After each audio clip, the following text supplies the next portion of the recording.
ఓం మహాగణాధిపతయే నమః. ఓం గురుభ్యో నమః. ఓం శ్రీమాత్రే నమః. పరమేశ్వర స్వరూపమైనటువంటి జ్యోతిష, వాస్తు మరియు ఇతర అనేకమైనటువంటి శాస్త్రములను మనకు అందించినటువంటి మహర్షులకి నమస్కారం.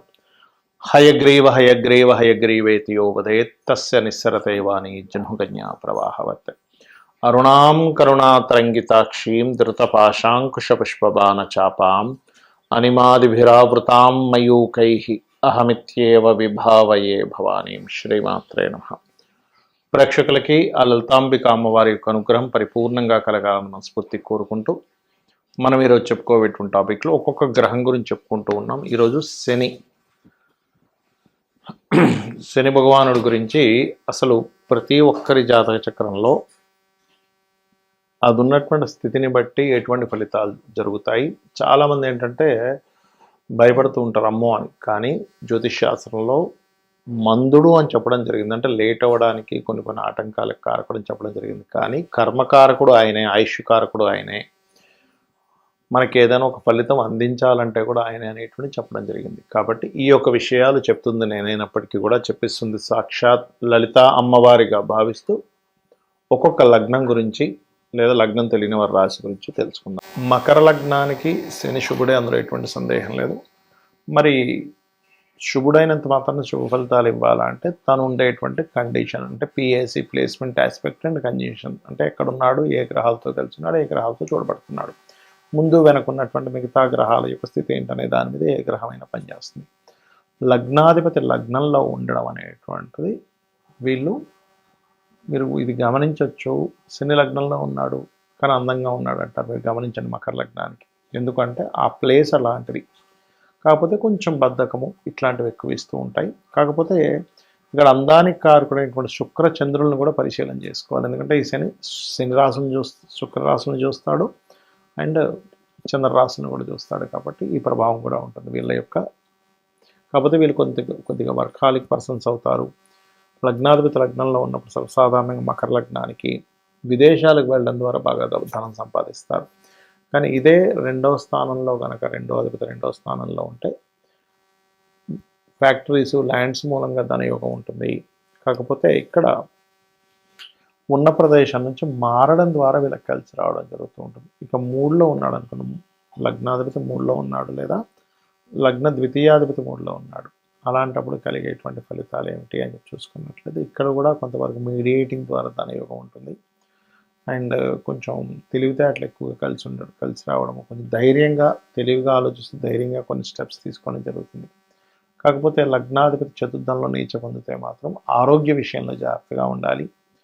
మరియు అదేవిధంగా ఇక్కడ లోన్స్ ద్వారా ధనయోగం కూడా వస్తుంది ఇక్కడ. ఎందుకంటే ధనాధిపతి ఎంతైనా సరే ఈ కుజక్షేత్రాల్లో ఉన్నాడు కాబట్టి. అదేవిధంగా మరొక విషయం ఏంటంటే ఇక్కడ ఈ లగ్నానికి పంచమ స్థానంలో కనుక వెళ్ళి ఉన్నట్లయితే ఆధ్యాత్మిక యోగాన్ని, సంతానం తొందరగా కలవడము, సంతానం కలిగినప్పటి నుంచి బాగా కలిసి రావడం అనేటువంటి జరుగుతుంది.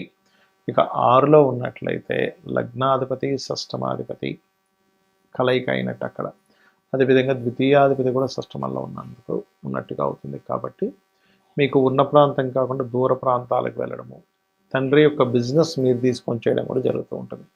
ఇక సప్తమ స్థానంలో ఉన్నట్లయితే పర్టికులర్గా ఇక్కడ కలిగేటువంటి ఫలితాలు విదేశాలకు వెళ్ళడం ద్వారా ధనయోగం కలగడము, కొంచెం మీ యొక్క జీవిత భాగస్వామి కూడా ఏదైనా ఉద్యోగం చేయడము, వివాహ సంబంధించిన విషయంలో కాస్త ప్రయత్నపూర్వకంగా కాస్త తొందరగా వివాహం అవడం కూడా ఇస్తారు. సప్తమంలో మకర లగ్నానికి శని ఉన్నట్లయితే.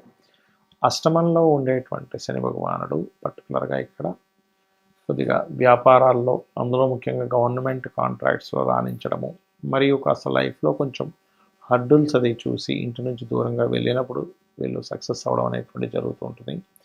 అదేవిధంగా భాగ్యస్థానంలో కనుక శని భగవానుడు ఉన్నట్లయితే పిల్లలతో కాస్త ఎక్కువ అటాచ్మెంట్, తండ్రితో కాస్త ఎక్కువ అటాచ్మెంట్ అవుతూ ఉంటుంది. కాకపోతే ఇక్కడ మీరు రియల్ ఎస్టేట్ ద్వారా బాగా కలిసి రావడం జరుగుతుంది. ఇక దశమ స్థానంలో కనుక శని భగవానుడు ఉన్నట్లయితే పర్టికులర్గా ఇక్కడ వీళ్ళు ఎప్పుడూ ఏదో ఒక విషయాన్ని నేర్చుకుంటూనే ఉంటారు వీళ్ళ యొక్క వృత్తి అభివృద్ధి చేసుకోవడం కోసం. కానీ ఇదే దశమ స్థానంలో కనుక శని భగవానుడు రెండవ అధిపతి కూడా అవుతాడు. ఇక లగ్న ద్వితీయాధిపతి కూడా అవుతారు. కాబట్టి కొంచెం లోన్స్ ద్వారా అంటే బుధుడు కనుక బాగున్నట్లయితే కొంతమంది చిట్ ఫండ్స్ ఇవి నడుపుతుంటారు, వాళ్ళకి బాగా కలిసి వస్తుంది. లాభంలో ఉండేటువంటి శని కాస్త విదేశాలకు వెళ్ళడము ఇట్లాంటి యోగాన్ని ఇస్తాడు. కాకపోతే ఇక్కడ లాభస్థానంలో ద్వితీయాధిపతి లాభంలో ఉండడం కూడా ఇక్కడ పర్టికులర్గా సంతానం కలిగినప్పటి నుంచి లాభం కలగడము ఇట్లాంటివి జరుగుతుంటాయి. ఎందుకంటే ఎంతైనా మకర లగ్నానికి శుభుడై పంచమ స్థానాన్ని చూస్తాడు లాభంలో ఉండి, కాబట్టి సంతానం కలిగినప్పటి నుంచి కలగడం. 12లో ఉన్నప్పుడు మాత్రం ఇది కొంచెం వ్యాపారాల వైపు విదేశాల వైపు దారితీస్తుంది. కాబట్టి విదేశాలకు వెళ్ళడానికి పర్టికులర్గా విదేశీ యోగం కూడా ఏర్పడినప్పుడే వెళ్ళగలుగుతారు. ఇక మీరు చేయవలసిన దేవతారాధన లలితా అమ్మవారి యొక్క ఆరాధన చేయడం అనే విధాలు బాగుంటుంది. శనికి సంబంధించినటువంటి విషయాల్లో ముఖ్యంగా చాలామంది భయపడుతున్నటువంటి అంశము, కంగారు పడుతున్నటువంటి అంశము, ఏలిన నాటి శని వస్తుంటుంది కదా, అర్ధాష్టమి శని వస్తుంది, అష్టమ శని వస్తుంది, శని మహర్దశ జరుగుతూ ఉంటుంది, ఏమిటి అని అడుగుతూ ఉంటారు. ఇక్కడ నేను చెప్పేది ఒకటే గుర్తుపెట్టుకోండి, శని ఈజ్ ఈక్వల్ టు కర్మ. అంటే కొత్తగా ఏమీ శని భగవానుడు మీ మీద పగబట్టడం కానీ ఆయన ఏదో మీతో ఇట్లాగే బిహేవ్ చేయాలని కానీ ఏమీ ఉండదు, గుర్తుపెట్టుకోండి. కేవలం మీరు చేసుకున్నటువంటి కర్మ రిజల్ట్ అంతే ఆయన ఇచ్చేది. ఇప్పుడు చిన్న ఎగ్జాంపుల్ చెప్పాలంటే, మనం ఒక ఎగ్జామ్ రాసాం, ఆ ఎగ్జామ్ యొక్క రిజల్ట్ మనకు వస్తుంది, అంతేగాని మీ ఎగ్జామ్కి మీ రిజల్ట్ ఎలాగైతే వస్తుందో మీరు చేసినటువంటి గుడ్ కర్మ ఆర్ బ్యాడ్ కర్మ శని భగవానుడు అందించేదో అంట్లో ఉంటాడు. అందుకే కర్మస్థానంలో ఉంటాడు ఆయన. అంటే న్యాచురల్ 10th హౌస్ ఈజ్ కర్మ, న్యాచురల్ 11th హౌస్ కర్మ నుంచి వచ్చేటువంటి గుడ్ బెనిఫిట్స్. అయితే ఇక్కడ మీరు అర్థం చేసుకోవాల్సింది ఏంటంటే, ఇది కేవలం అతను మనం చేసిన ఫలితాలను మాత్రమే అందిస్తున్నాడని మీరు ఎప్పుడైతే అనుకుంటూ కొన్ని విషయాలకి కొంచెం దూరంగా ఉండాలి. ఏలినాడు శని, అర్ధాష్టమి శని, అష్టమి శని నడిచేటప్పుడు, శని మహర్దశ నడిచేటప్పుడు, గోచారంలో కొన్ని స్థానాల్లో శని భగవానుడు సంచరించేటప్పుడు ఈ కొన్ని విషయాలు కనుక పాటించగలిగితే జీవితం అద్భుతంగా ఉంటుంది.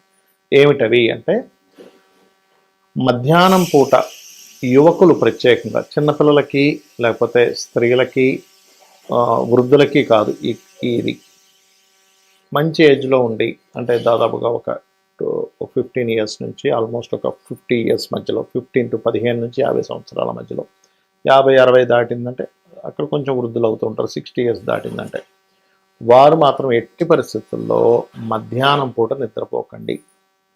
ఎక్సెప్ట్ ఎవరికి మళ్ళీ ఇది నైట్ డ్యూటీస్ చేస్తారు కొంత సాఫ్ట్వేర్లో, అలాంటి వారు పర్లేదు, నైట్ అంతా మెలుకొని ఉన్నారు జాబ్ పర్పస్లో, వాళ్ళు మధ్యాహ్నం నిద్రపోయినా ఏమి కాదు. కానీ ఇవేమీ కాకుండా ఉన్నవారు ఎట్టి పరిస్థితుల్లో నిద్రపోకండి. దానివల్ల అనవసరంగా శని యొక్క ప్రభావం మీ మీద నెగటివ్గా ఇంపాక్ట్ పడుతూ ఉంటుంది. ఓకే, రెండవది ఏంటంటే, ఎట్టి పరిస్థితుల్లో కూడా మీరు మీ కిందని పనిచేసే వాళ్ళు ఉంటారు, చిన్న ఇంట్లో పనిచేసే వాళ్ళు కావచ్చు, లేకపోతే మీ కింద వర్క్ చేసే వాళ్ళు ఎవరినైనా సరే మీరు దూషించకండి దయచేసి. మన కార్మికులకి, కర్షకులకి అంటే కష్టమైనటువంటి పనులు చేసేటువంటి వారికి శని కారకుడు. వాళ్ళని మీరు ఎంత రెస్పెక్టబుల్గా ఉంటారో శని మీకు అంత బాగా యోగిస్తాడు, గుర్తుపెట్టుకోండి. అదేవిధంగా మరొక విషయం ఏంటంటే, మీకు దగ్గరలో ఆలయం ఏదైనా ఉంది అంటే ఆంజనేయ స్వామి కానీ, నరసింహస్వామి కానీ, స్కందుడిది కానీ, రావి చెట్టు ఉన్న వెళ్ళి నిత్యము దర్శనం కనుక చేసుకున్నట్లయితే శని భగవానుడు ఇచ్చేటువంటి రిజల్ట్స్ ఏవైతే ఉంటాయో, గుడ్ రిజల్ట్స్ ఎలాగో మనం అనుభవిస్తాం, కానీ కొంచెం కష్టతరమైనటువంటివి ఏవైతే ఉంటాయో వాటిని మీరు ఈజీగా దాటగలుగుతారు, గుర్తుపెట్టుకోండి. కర్మ ఎక్కడా మారిపోదు, కానీ కర్మని దాటేటువంటి విధానం మీకు చాలా ఈజీగా దాన్ని బేర్ చేయగలుగుతారు అన్నమాట. అలాగే మరొక విషయం ఏంటంటే, ఇక్కడ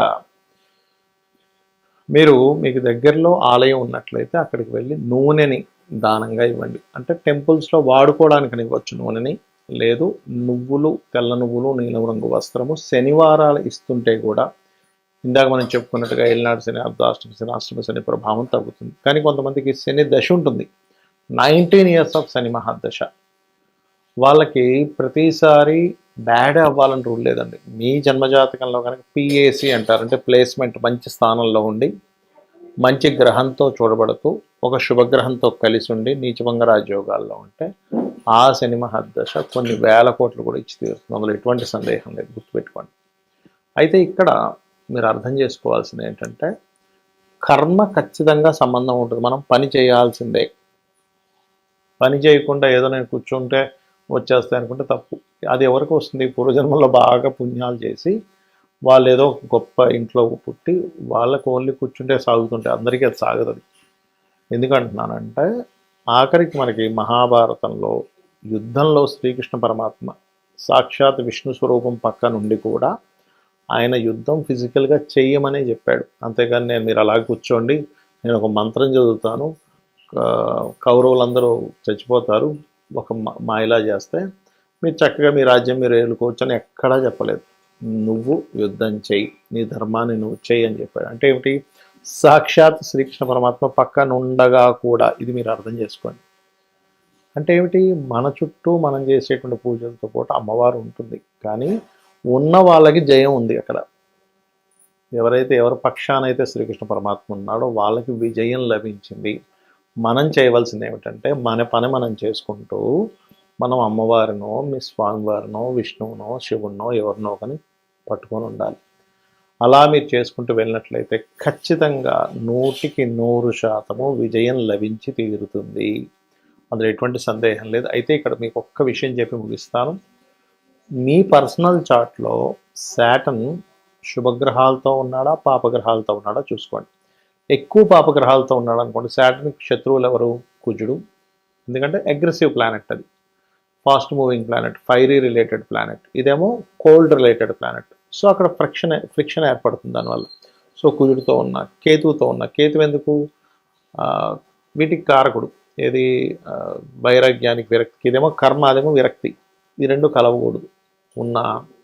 అంటే కుజుడితో ఉన్న, కేతువుతో ఉన్న, ఒక్కొక్కసారి సన్తో కంబస్ట్ అయినా ఇబ్బంది వస్తుంది. ఈ 3 గ్రహాలతో ఏ గ్రహంతో ఉన్నా ఆ పర్టికులర్ గ్రహాలకు కూడా దీపారాధన చేయండి, మీకు అన్ని విధాలా బాగుంటుంది.